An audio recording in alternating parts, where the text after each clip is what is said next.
One of the things I think a lot of people need to understand is we aren't a museum piece. The Iñupiaq people are a living people and a living culture. Even though we're in northern Alaska, which covers this vast area from Nome all the way over the Canadian border, is that there's this extreme value of interconnectedness and interdependence. It's a hunting society, a gathering society from thousands of years. This is what creates our culture. That special relationship between humans and the natural world and the animals. The values are something that bind us all. The importance of sharing with one another, the importance of spirituality, and the connection to the land, our traditions, how we hunt, sharing of stories and songs and dances. I'm Iñupiaq. I'm from the Arctic Ocean. Iñupiaq, I am Iñupiaq. It's very important to me. It's who I am as a person. And we're very proud of who we are, and we want to continue that.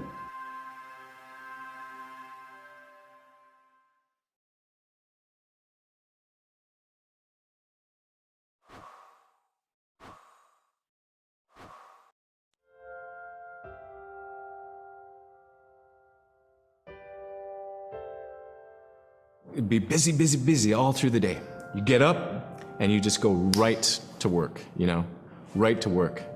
There was always something to do. There was never any idle time. The only idle time we had was after we eat and before we go to bed. One of the older people would just be relaxing, laying down there and saying, you know, it'd be really nice to hear a story. And then just organically, someone would just start telling a story. Storytelling for the Iñupiaq people is very important because it not only created that sense of community, but is a way to pass on wisdom to the next generation. It was like TV, you know? It was just like, it was as good as anything, any movie you've ever seen. And the storyteller told it so clearly that it was just as powerful as any of the greatest movie blockbusters you've ever seen.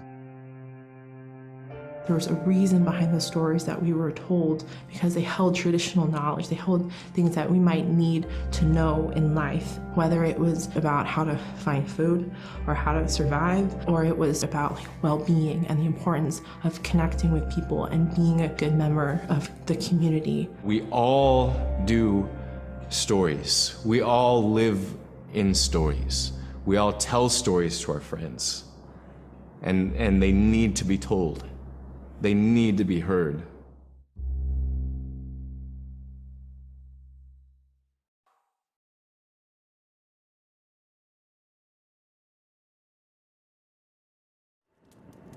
Iñupiaq teaqsiikpin. Taalaaniraannasuk Iñupiaq tuaq qaawiuraqama. Niveaqsiaqarualugu Iñuniaqaniqsuq angayuqaagamani. Sumiteemma. Niveaqsiaqarualu qamuniallatuneqsuq. Aasiisuraqallavluni supayaanik.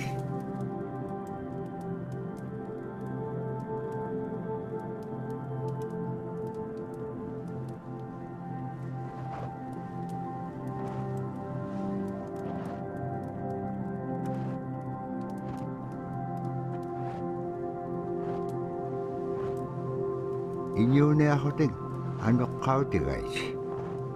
Anuqulingaallaaqsuq. Anuqulingaallaaqpaassuni.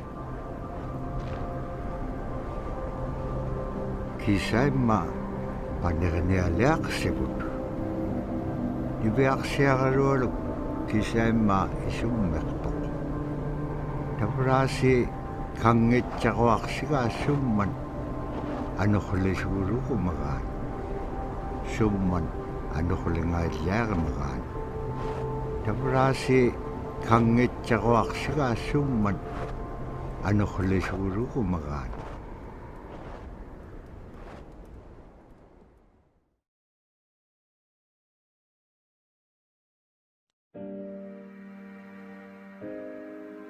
So scrimshaw is this really beautiful method of art that's done either on baleen or ivory, and traditionally it was used to tell stories.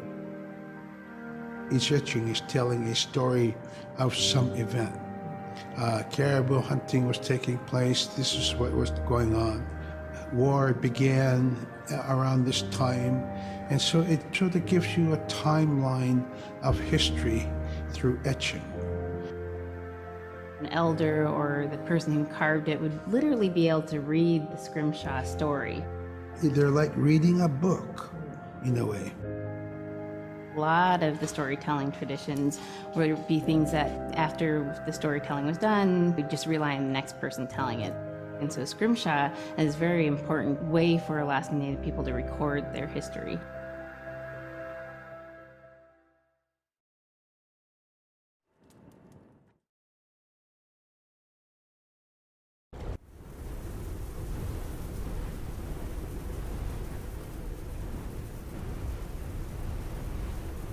Anuhulik paillugi suniuraqanaitsoqunni tavrani beaqsiaqarualuk ayuungitsoq payyagniuliqsoq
toqutaawayaqtoq kisimeriorumi arraannaqqangapiaqtoq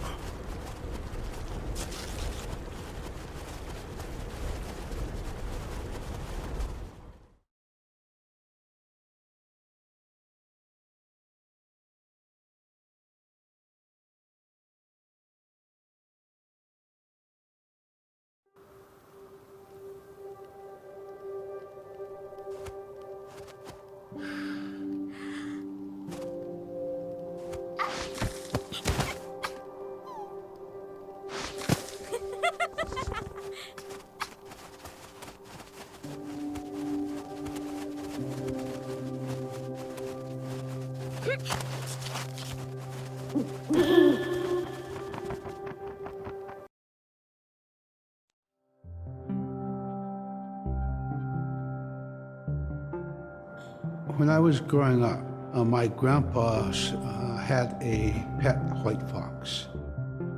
If you're a good friend with a fox, when there's danger abound, they try to keep you from getting into trouble. They pull tricks here and there, and foxes are like spoiled little kids in a way. When you let her out, she'd go prancing out in the snow, jumping in the air. I know she was happy then. Come running at me and jump on my chest, knock me backwards, lick my face, and I try not to let it.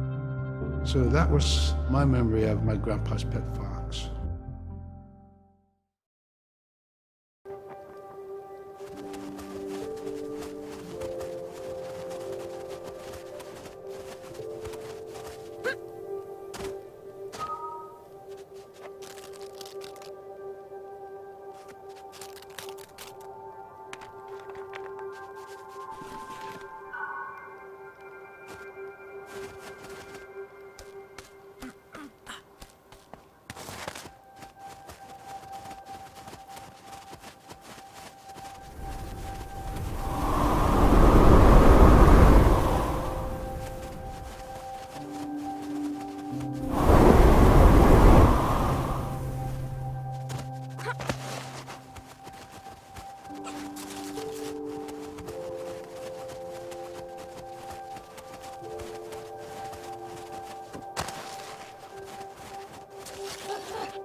caribou was, it provided for us in many ways. Our clothing in those days was made of all caribou skin.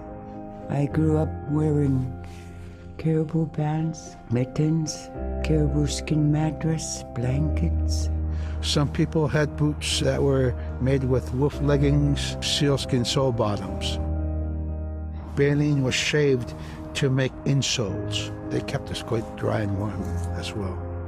But the caribou skin clothing was the best. We would get as many yearlings as we could for our outer clothing. And for a heavy winter, we would get caribou in February or March because the hair was the longest and the skin was the thickest, and we would use those for our winter gear. With that stuff on, you could sleep outside in 50 below and it wouldn't bother you a bit.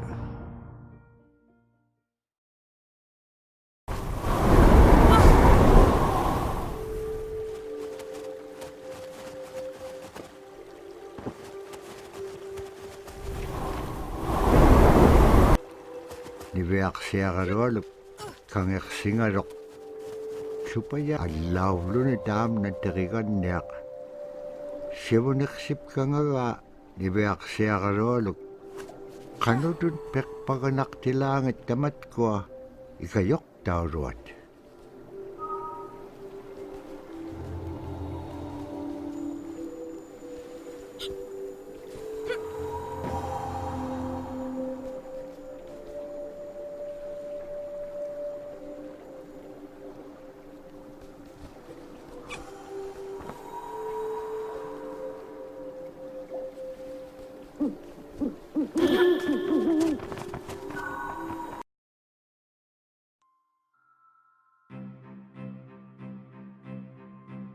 Silla is the weather. It also means the atmosphere. Here's the Nuna, or the land. And it's anything from the land into the moon, the sun, the stars. That's Silla. It's a very spiritual, and we have a relationship with Silla. Silla has a soul in the same way we do as people, in the same way animals do. I think spirit helpers in and of themselves are really about how we're connected with things. And so it may be that there is a spirit helper that shows themselves as a bird to show you the way home, or it may be a spirit helper that actually decides to show themselves with the face and body of a man instead of their animal form. And so I think one of the things that's hard to understand is that it's not one way of seeing things, it's one way of knowing you're connected to everything. We've always had that spirituality of everything around us. It's the interaction you have with the air you breathe, the ocean that you gather resources from, the rivers from which you gather fish, the tundra from which you pick berries, the animals that give themselves. It's all of that.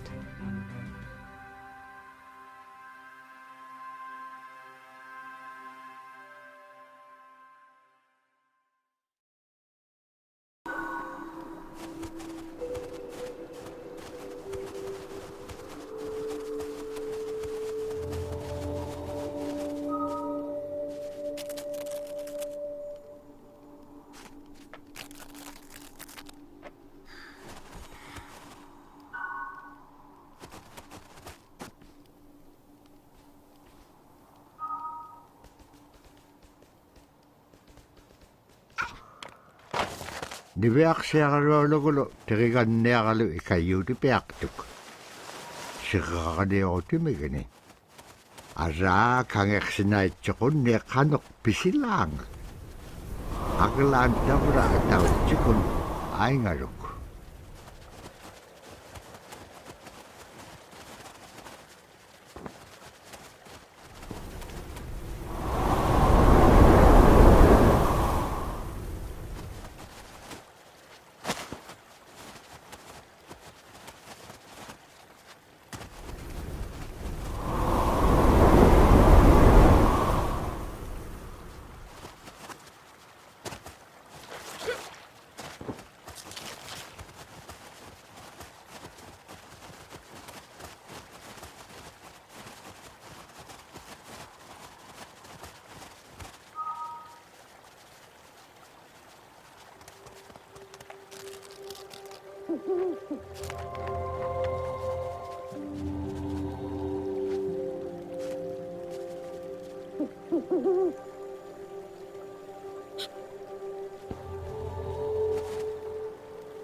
In the winter, when we were traveling, we didn't build sod houses, we built snow houses. In Canada, they call them igloo, but here in Alaska, we call them a.k.a. We'd do a day of travel, and then we'd make a a.k.a. The next day, my father would set traps, spend the day there, rest the dogs, give them something to eat, and then the following day, we continued to the next place. We'd go to my dad's sister, who had a house at Dubai. They had a small sod house over there. We didn't have to do anything. We just visit with them, and my dad and my sister were glad to see each other, and they'd talk away while us kids played outside or go to sleep. By the time we get back to our home, my father would leave us with our aunt or with my grandmother, and then he'd start on his trips and go check his trap line. We were not into 8 to 5 kind of time, you know. We're in a total different kind. We're in ecological time.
Iverksiarluallu tikitkaa aimarvini.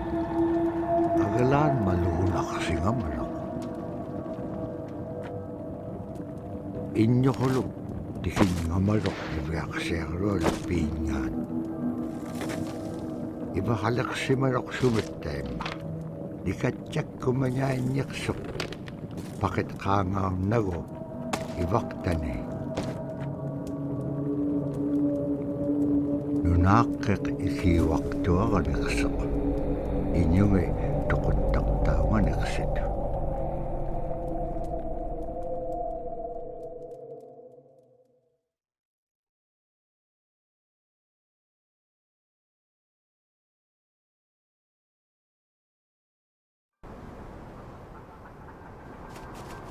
Niverksiarluallu upperingitqa tautuktani.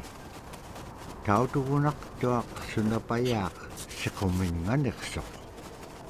Niverksiarluallum iñuliaqatingi писауллаганерсут ханакуимня адохолакпалхиням таиннакуманяитка тамаанга икумауартуамит qaqraaqpaam iñua niptaqta sumaalagullarami niviarsiarluuluum piitsingingani agalaan qaqraaqpallqingat saguvingaitsut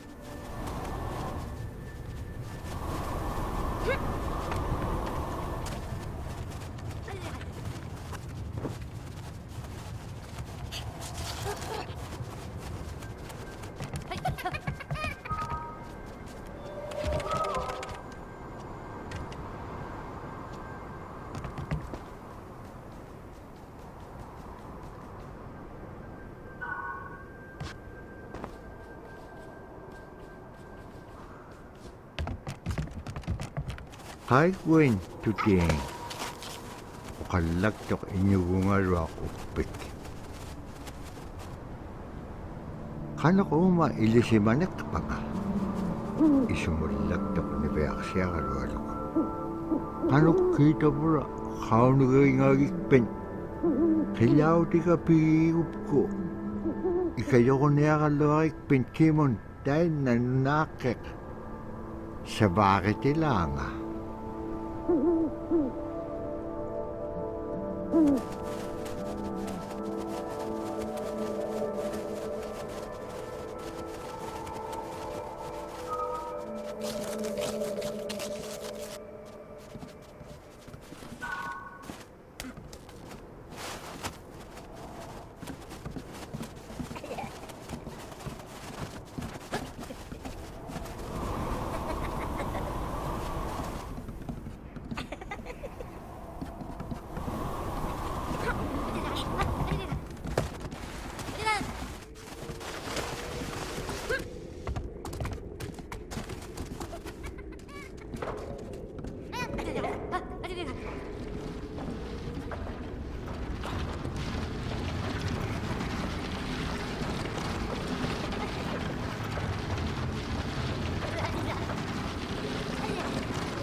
qillarraartuat niviarsiagalualluup qaqqikkaat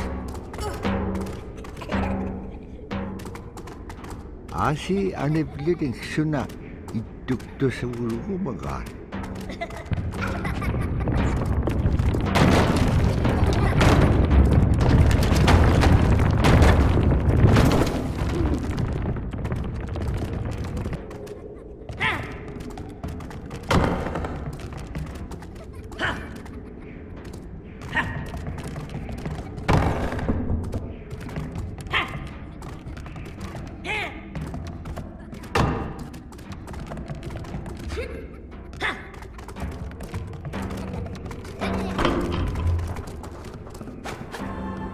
niviarsiagalualluup savattoqumiarlagut immiñaurat paqitkaa uppium qillautinga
Nibeak siya karualo kutingarok kilaw delegahone.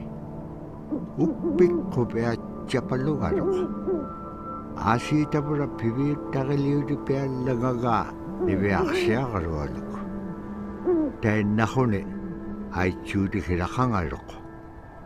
Upik kalaktok. Uvaw na kao nagingagiga. Iligin ng pikit kublugo.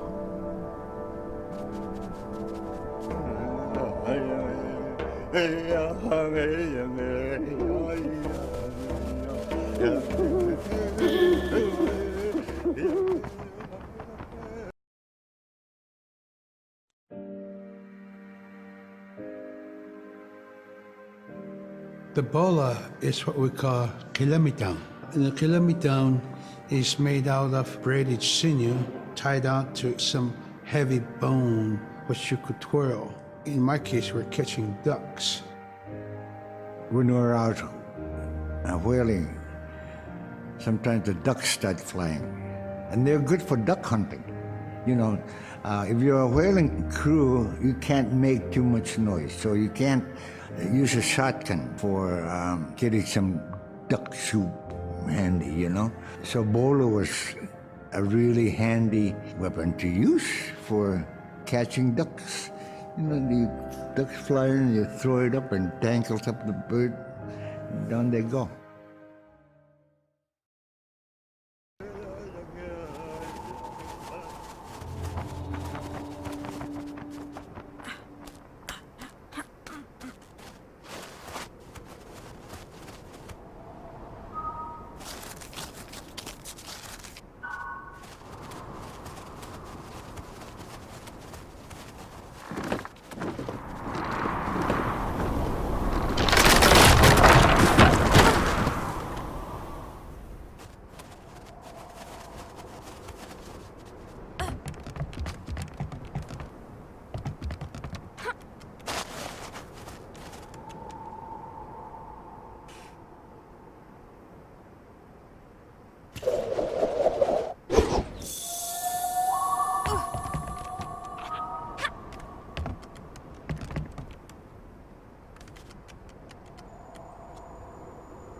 Dobra time na igilehotik. Nibeak siya karualum ato ka upim achuta.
Sila taane Nuna a.k.a. Iñupiaq.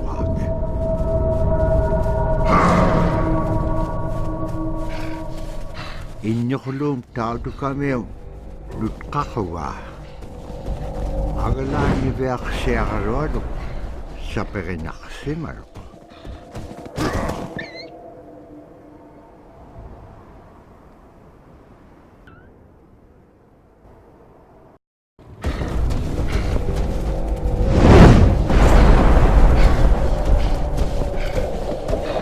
Kinnalipsaapiaq tuqtaudu kameo qilamittaun. Tabra ivaqtani taudu.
Annap khaaslikkaluaqtuk agalaan igilauniga siqqaqanaqsisiinñaqtuq.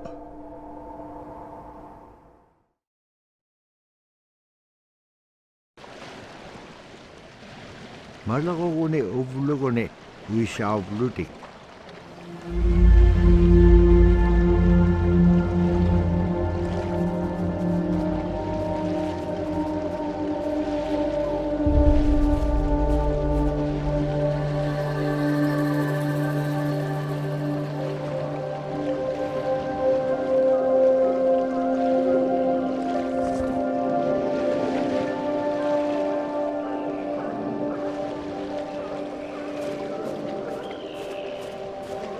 Tabra tuvaqaruamu tikitchuk. Agalaan tuavit pagaviitchuk.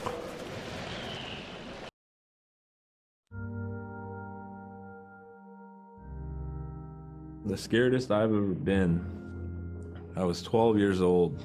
We floated out on a piece of ice while we were duck hunting. It was a bluebird day, just clear blue skies. And there was 3 of us, myself, my brother, and my dad. Next thing you know, we see this dark shadow on the ice. We look and it goes behind us. So we all jumped up, startled, and my dad, he started running. We got back to the ridge there. The ice had fractured, cracked, and broke off, and we were floating away. We were drifting. It was close enough to where my dad would have made it. He stopped and he thought about throwing us across, and if one of us was on the other side, we would be split up. So he stopped, and he just so happened to have a cell phone on him. 911 didn't pick up. That's the worst feeling in the world right there. 911 did not pick up. So he left a message because they record their calls. Once he had relayed that information, his cell phone died. That was the scariest moment I've ever had in my life. We were floating away and I thought we were left for dead. He kept calm during this situation. He's bringing out everything positive in this case. You know, I'm crying, my brother's freaking out. It went from clear blue to dense fog. Within a couple hours, we heard the chopper flying around, so they must have gotten our message. We thought we were saved, and then the chopper sound went away. So we lit some of the sled on fire. It's plastic. We thought black smoke in the fog would create some kind of marker. Chopper pilot had mentioned when we got rescued, you could see a glow in the fog. And he slowed down there, and sure enough, as soon as he slowed down, we got within visual. That was definitely the scariest moment of my life, was floating away and not knowing what the outcome was going to be.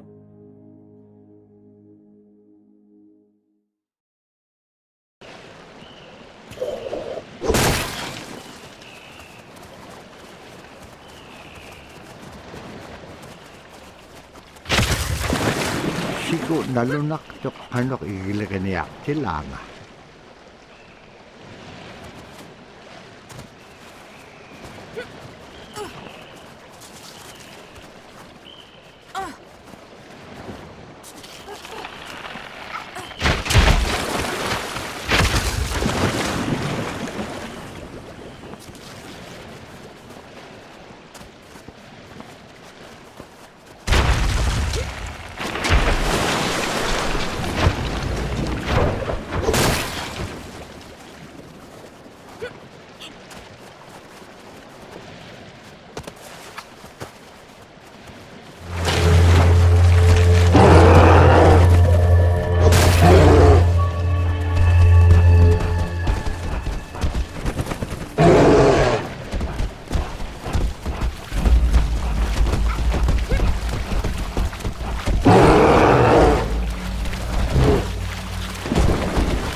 Sasa ko may akalugon nanok, anak kubit.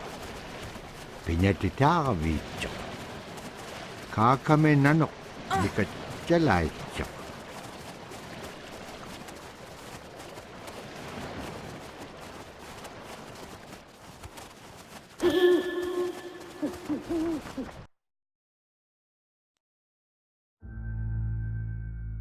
We're very much aware of the climate change.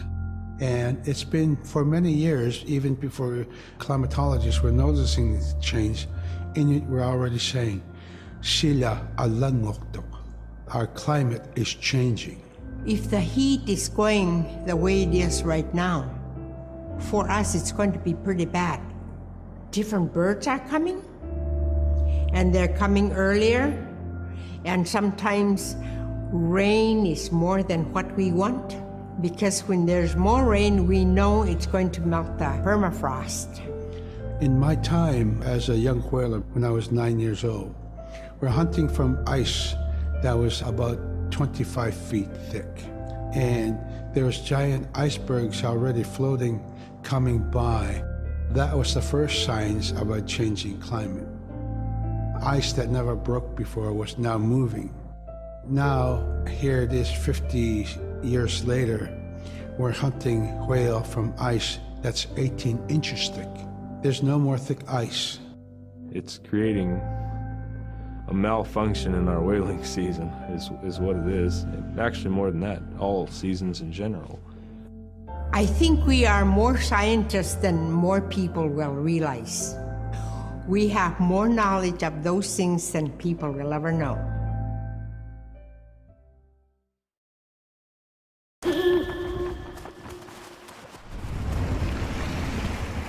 Agalan naman na Nuna adlaw.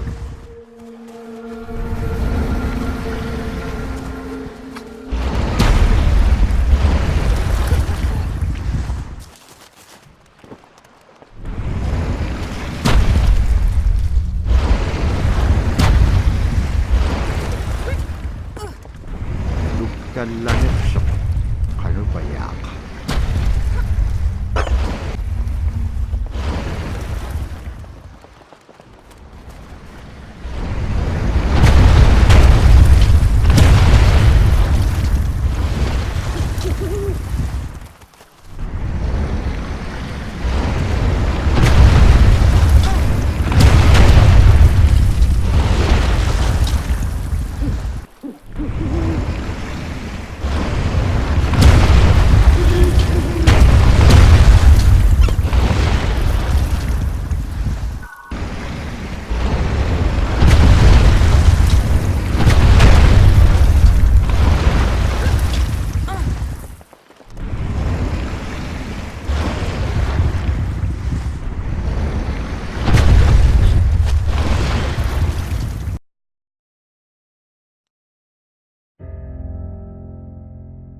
My brother was out seal hunting. He got attacked from behind and managed to grab his knife and save himself. When he came to realize, oh no, it's a mother.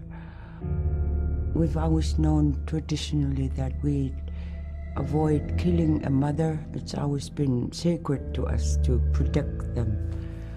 He had to present himself to the council, and so he was given the job to mother the baby, and we kept it. It got so big, it went over the barricade one day and got to the dog food, and that was an indication that, oh, brother better go teach it how to survive on its own. So he did. I really got attached to the bear because I more or less grew up with it. And some days when brother took him walking, once in a great while he'd put me on the bear and I would ride on it like a horse. I was just happiest little girl in the world.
annakkaluaqtuk agalaan isitsuqiluk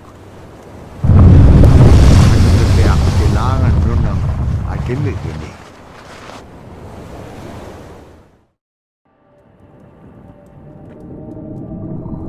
niviaqsiaqalualugulu tiriganniaqalu imaaqtuk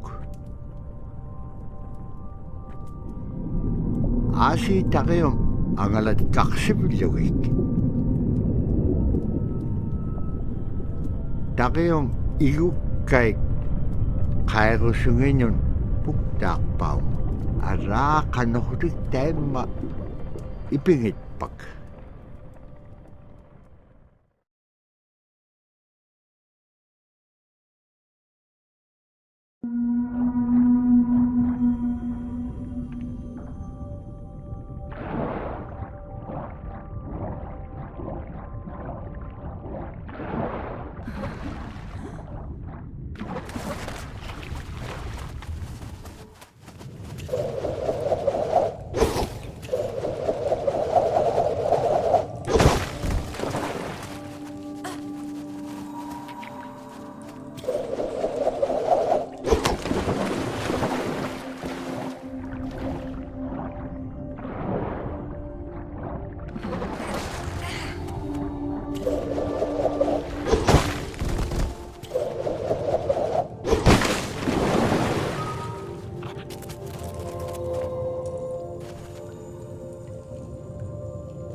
Now we spend all our time out in nature.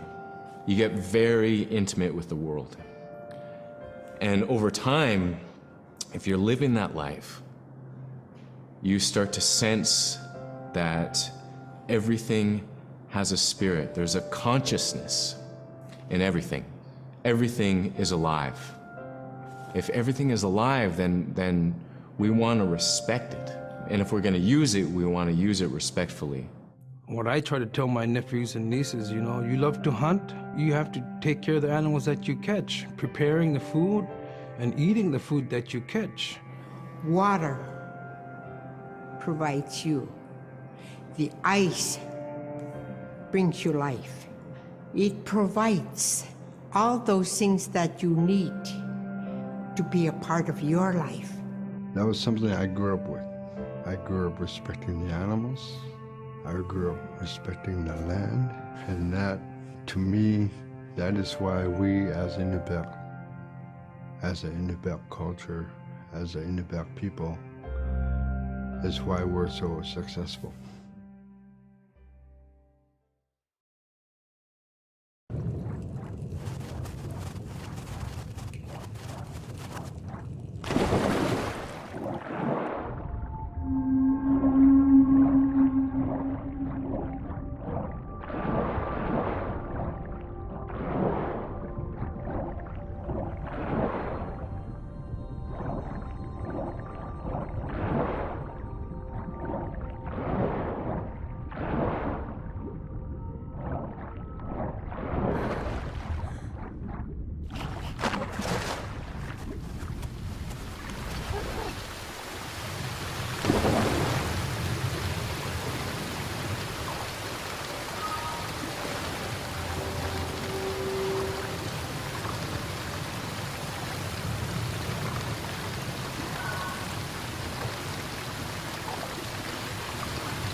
I think most central to the ideology of the Iñupiaq is the idea of sharing. Being able to feed the community, feed others.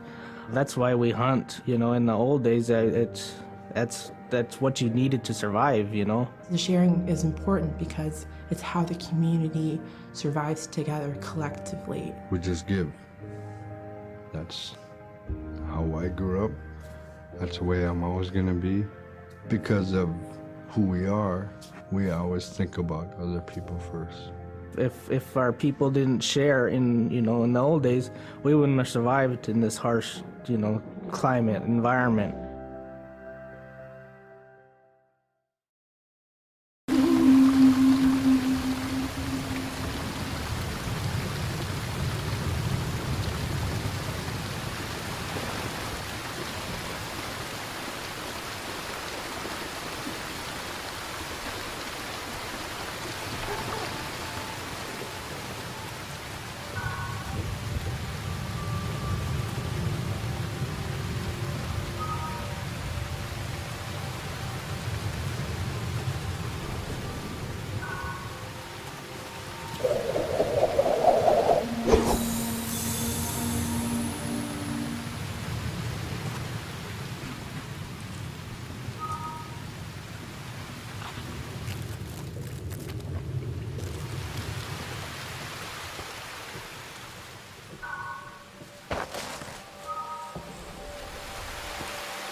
Nibeak siarologulo, terigan niagalo, shuflokaik, akabigom kingamigom. Shuflokaik, akabigom silamon, ilakataktuak silamon.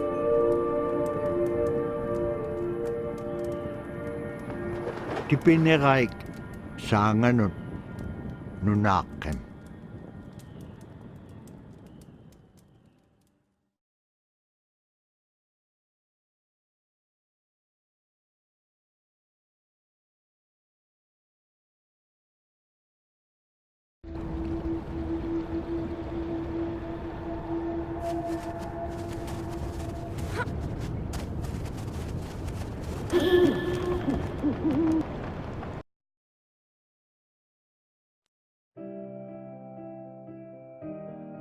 Big Diamond, Little Diamond, and King Island. And in those three islands are the stepping stones to get to America. So King Island is this absolutely beautiful place off the coast of Alaska. And if you can imagine being on this really kind of rocky island that kind of shoots up from the water to these cliffs, and then all of a sudden you see these stilts, and then you look up and there are these houses. They were built on the cliff up high because of the ice. Being an island in the Bering Sea, you have ice that's being pushed by the winds onto the island. So it's going to pile up 50, 60 feet high. Structures are still there today, and people have returned to King Island. It's a growing community as the people return back to their island.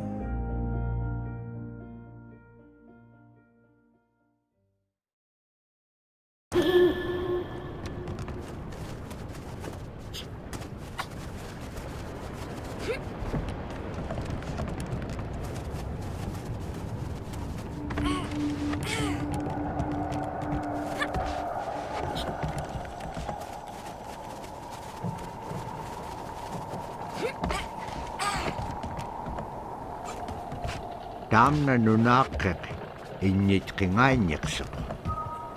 Tainaptak pingabulugo, ibiak siagarolum, ay makabiatun.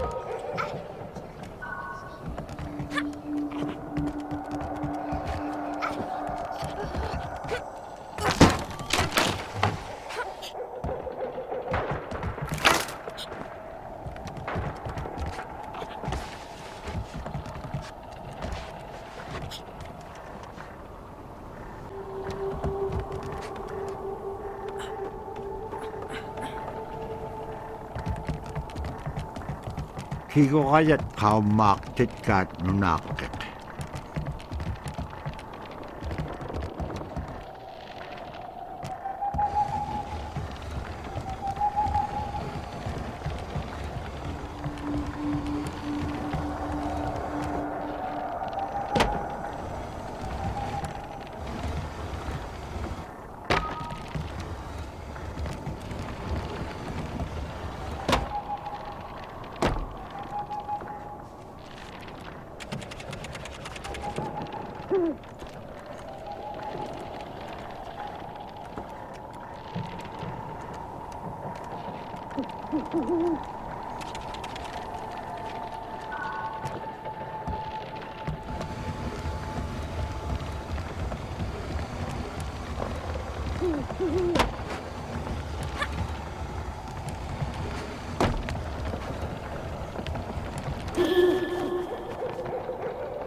When I was young, my mom, whenever the Northern Lights came out, she'd just whistle. Boy, they come alive. just keep whistling and that aurora will just like, you know, you can almost hear it. And then she explained to me a little bit later that those are children, and children who've passed away when they were children. You don't want to draw them in too much, you know, is what she said, because then they could play football with your head, play Eskimo football, and that's what they want to do. They're always playing, those children up there. Don't play out without your hood on. If you don't have your hood on, the aurora person is going to come down and chop your head off and play ball with your head. It wasn't like they were trying to do bad, you know, or it was like a scary story or anything like that. It was just, that's how it was, that's what it was.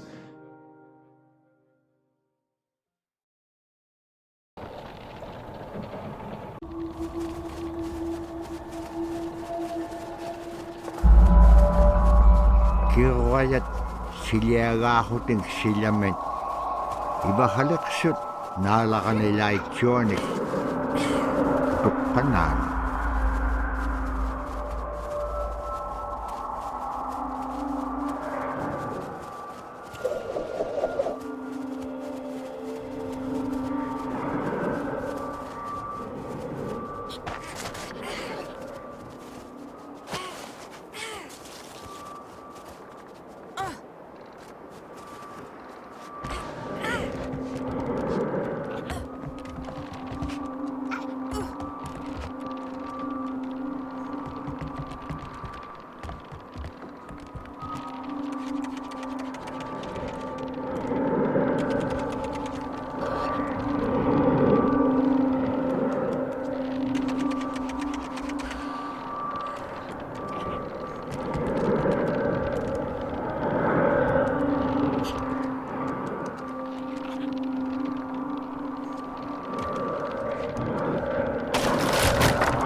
In the month of November, there's no sun.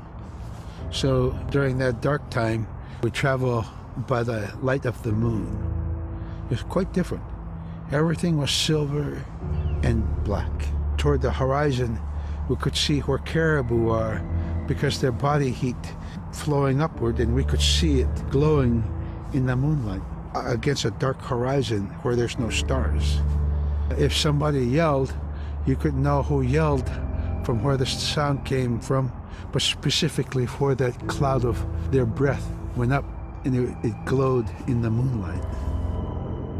So that was a good time to travel. It was very surrealistic. And so things that were dark objects looked very close, and white objects looked very far.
siakarualuugulo teriganniapulo qatqimmatku imnaq aganet pakimnya suangasipsaaquni utingalu.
Teriganniaq allangoqhuni makitqissaq. Naagga taannaittuaq ataramik.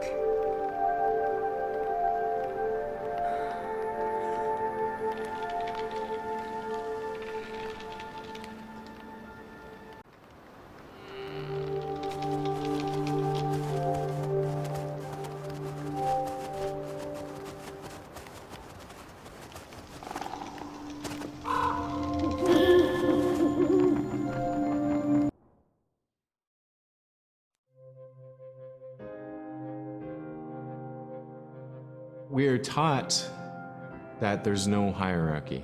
It's not everything else and then man, humans on top, and they're separate from everything. We're taught that everything is equal and that all the animals have a human form or can be seen in a human form. And so they have just as much or more intelligence. You know, in fact, have a lot to teach people. And so that's how these transformations can happen. It's if the animal wants you to see it in its human form. There's a story where a man comes up to an ice hole and then realizes there's another man in his parka that's got stuck in the net, you know, and is just stuck like that. Oh, can you let me out? Please help me, you know. And so then he lets the man out, but then realizes that was actually a seal. That was a seal man. And just because that seal wanted that help, that seal allowed itself to be seen in human form.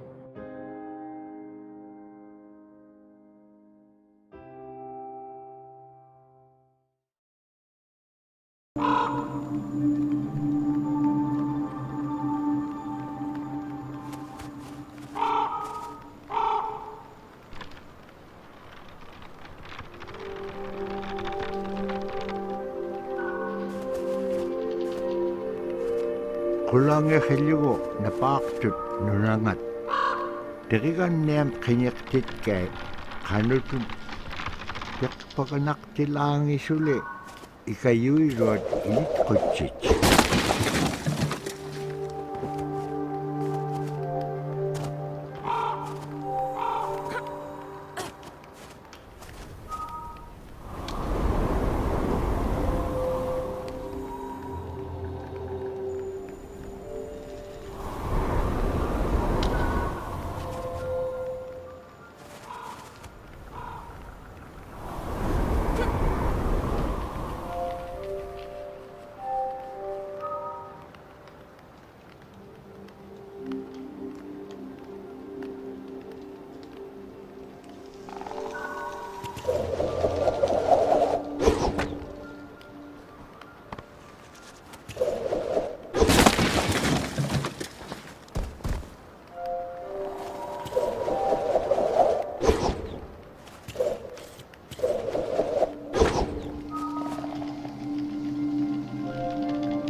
We have our Dimi, the body, which returns to Nuna, the earth.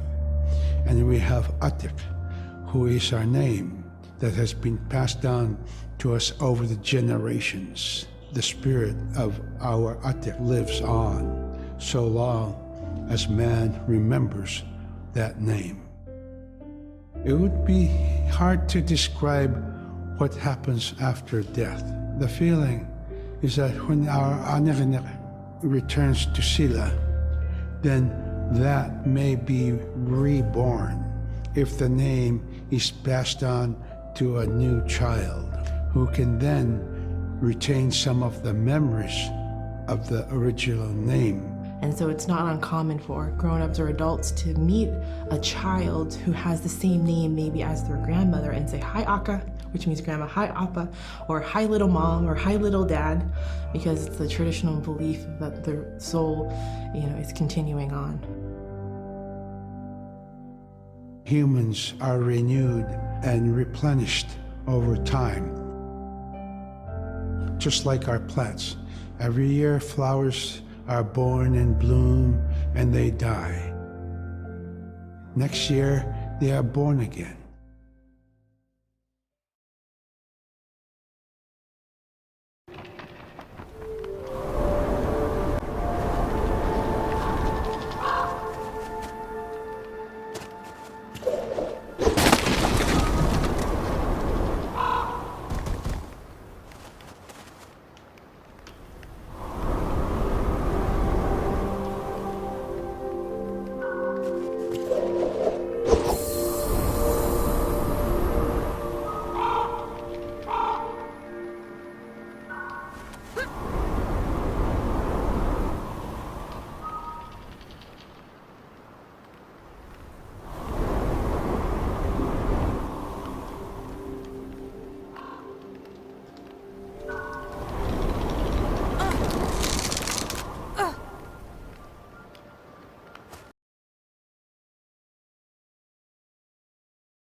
innohologit sulleqaat ilitsatik nibiaqsiaqarualuullu teriganniavulu akiiligaak innoholuk innoholum tavra inuusia isuhulitsoq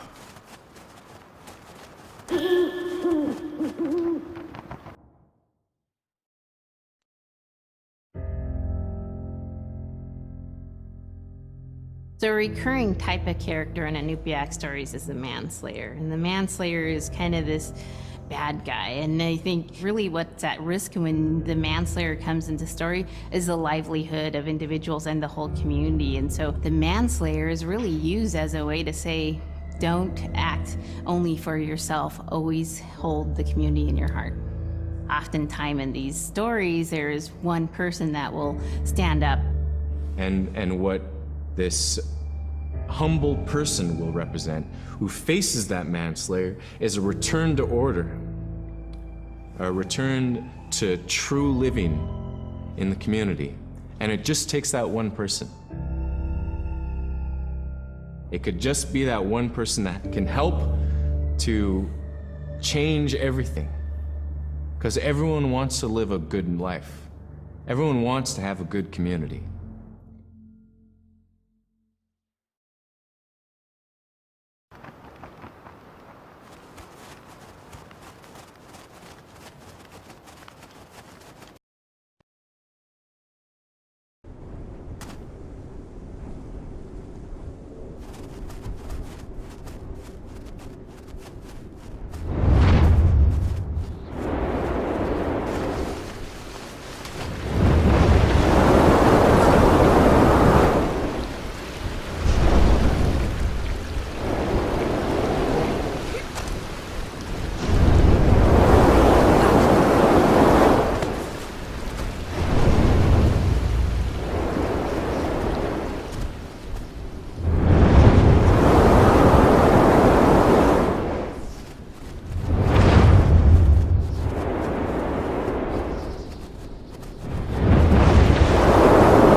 Niveaksiaqarualum kangitka ivaktani iñukpasuumaroq ulimaktuaqalu apun siamittaqaqanaqa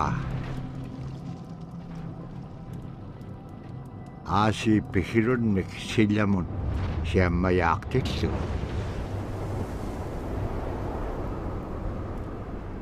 siammayaaqtinmaung apun anuqimakkuaqariga aasi aganiroqtillugu tungaanun niveaqsiaqaluallum aimaaqavianun tavura kangitkaassumman aganiroruutilaanga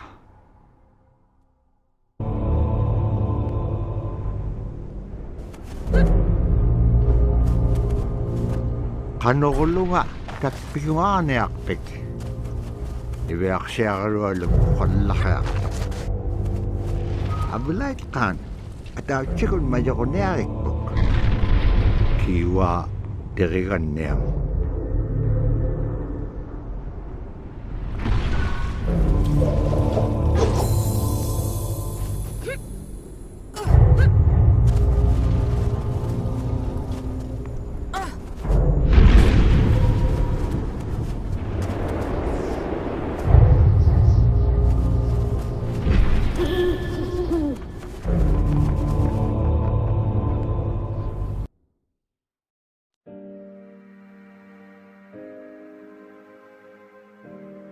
With regard to the environment, the blizzards have been one of the key elements that have impacted the survival of people, especially in the hard winter.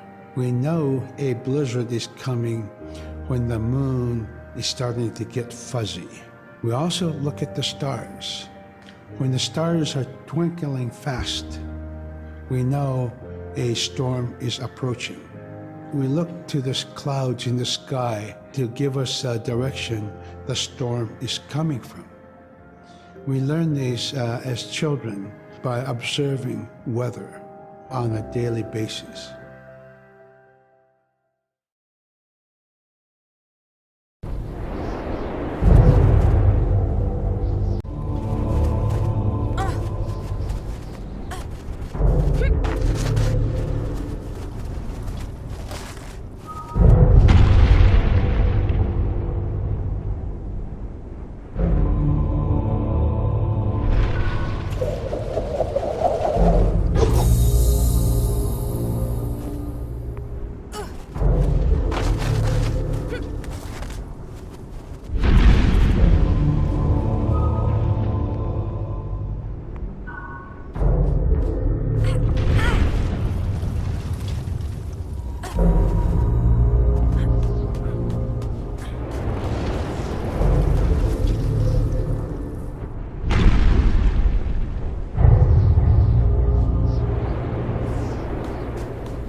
Mayok tua kanela kaming kanganon Iñupiaq.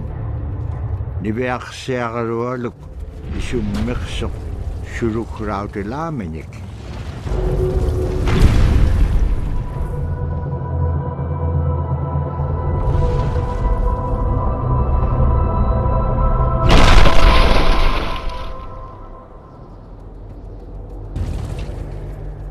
Tigilik kuminakot kaya ulimauta.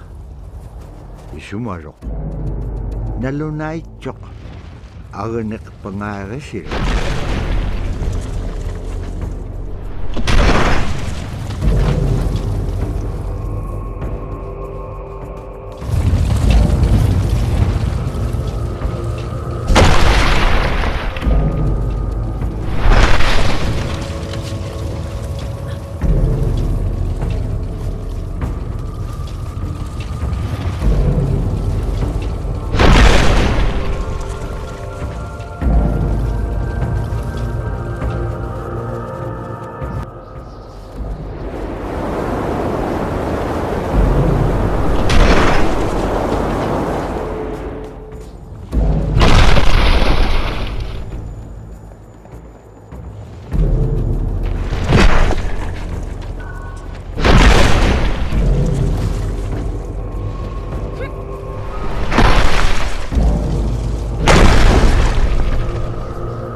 Paliramik tikinyak tua ulimautek pak. Tigumang ulimautek pak akralik tuk nat kayakatahutik. Iñupiaq malikatalo ka angulait ka o kilablo ni.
Niveak siya rolak utik tok ay makakawik menyon.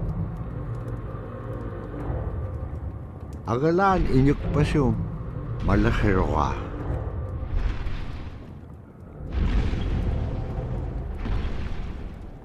Ukahone ulima utiga kaizong. Niveak siya rolak kau tau tiga ulima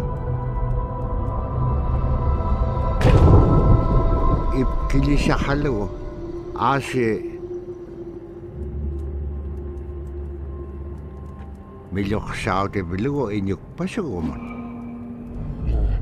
Kovea jakpaillune Iñupiaq ilak tokkahune aturaksirok. Kunok sayuka hangea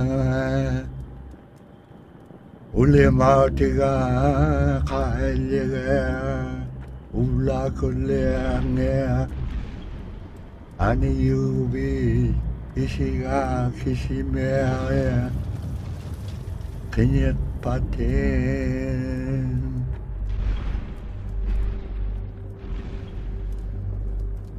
niveak siagarualuk illatit kiksok angayokagmenyut.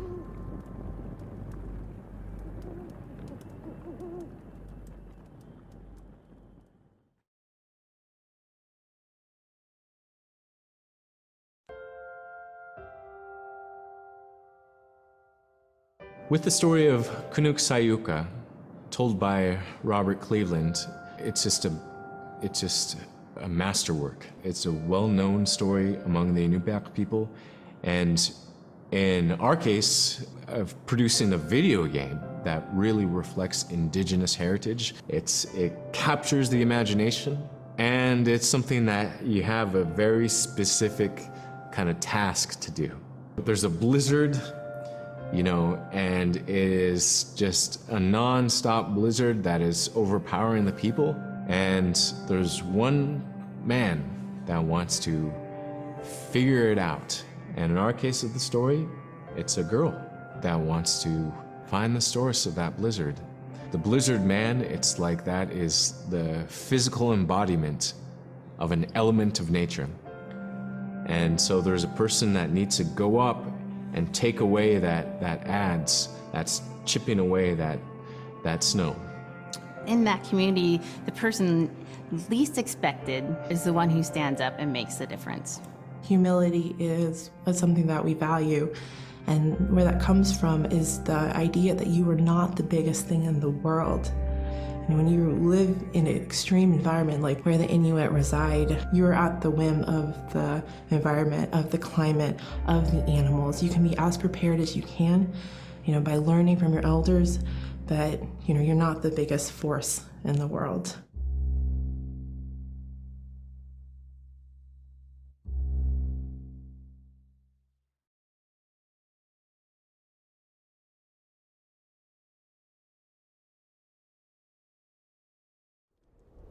Terigan niam nukat piam ukadlaw tiga neveak siagarualok. Ilanin inyo niya kalo ako bit. Aun lang agalo ako bit. Ay suli ko bit. Itkaksaking ma.